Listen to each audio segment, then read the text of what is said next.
Hello and welcome to my Genshin Impact 3.6 special program recap, where I try my best to give you all the important new information that was revealed in the special program if you missed it. Real quick, I want to start off with all of the redeemable codes that were shown in the program. There are a total of 3 codes, each giving 100 Primogems and other resources.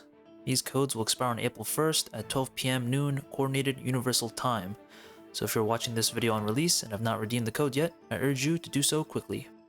With that out of the way, let's get into what was covered in the program, starting with upcoming banners.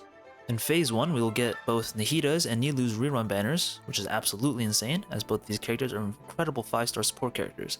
Phase 2, we will get the much anticipated Baizhu banner, and also Ganyu's rerun banner, along with the new character, Kaveh, as one of the 4 stars with an increased pull rate. Both Phase 1 and Phase 2 have insanely good banners. All I can say about this is that the free-to-play players are going to be in shambles, trying to decide which characters to save up and pull for during this update. Oh, and the Jadefall Splendor, the new 5-star catalyst, will be making its debut during this version, likely to be Baiju's signature weapon. The stats to this weapon will be linked in the description below. Moving on, let's take a look at the kits of the new characters being released, starting with Baizhu. Baizhu is a 5-star Dendro catalyst user. His elemental skill seems to throw out a projectile that bounces between nearby enemies while healing the character and dealing dendro damage. His burst creates a shield that provides healing when broken or refreshed.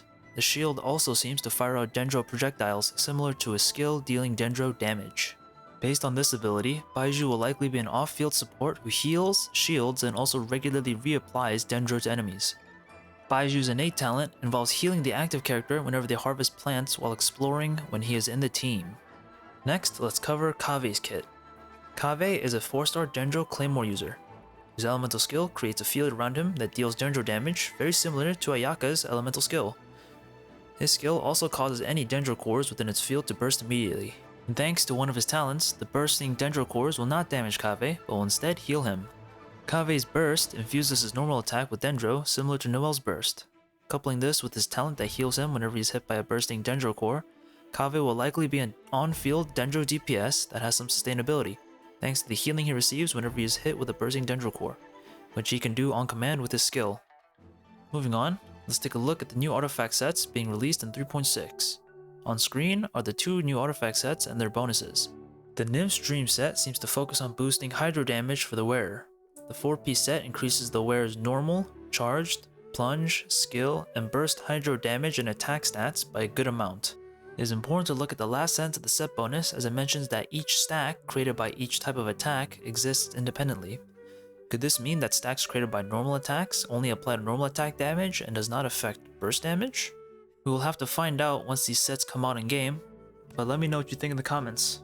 The Vorukasha's Glow set bonus boosts the elemental skill and burst damage of the character wearing it.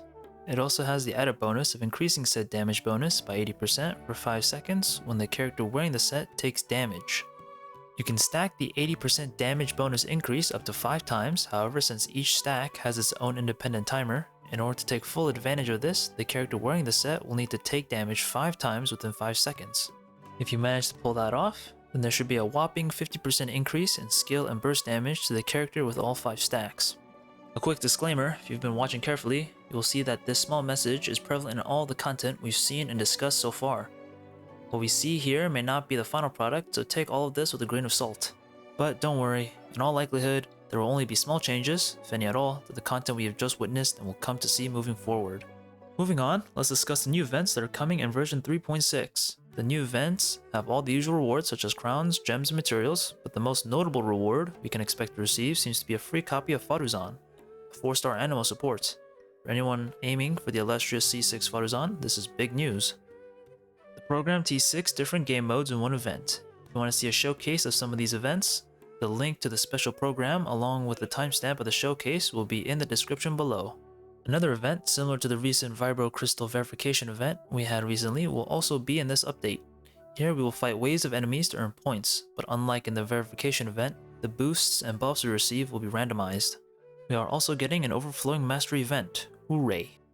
Next up is the new map expansion located in Sumeru. This location has a new transformation and flying mechanic that's essential to exploring this new area. There will also be a cool minigame involving the flying critter you transform into. This new area will likely be the area where we fight the new Dendro Dragon boss. This boss has 3 phases, the first being a battle phase where you face off against the boss one-on-one. The second phase has you doing a protection mission similar to the leyline monoliths we see in the Abyss and in commissions. In the third phase, it is teased that the dragon will release some powerful attacks which can be interpreted in many ways. All that's for certain is that this boss is going to be a pain to grind since it can't be dealt with in a single phase. Aside from the dragon boss, we're also getting another boss called the Iniquitous Baptist, who can control 3 different elements and can even create elemental shields for itself, giving elemental resistance. And with 3 elements to choose from, I can already tell that I'm not going to be able to 12-star the Abyss this month either. Hooray! That about covers it for the 3.6 special program recap. If you enjoyed this video and found it informative, hit the like button. If you found it boring and unhelpful, then hit the dislike button. If you're on the fence about whether to like it or dislike it, then let me know in the comments below. Any feedback is much appreciated, and with all that out of the way, thank you so much for watching, and I hope to see you all next time. See ya!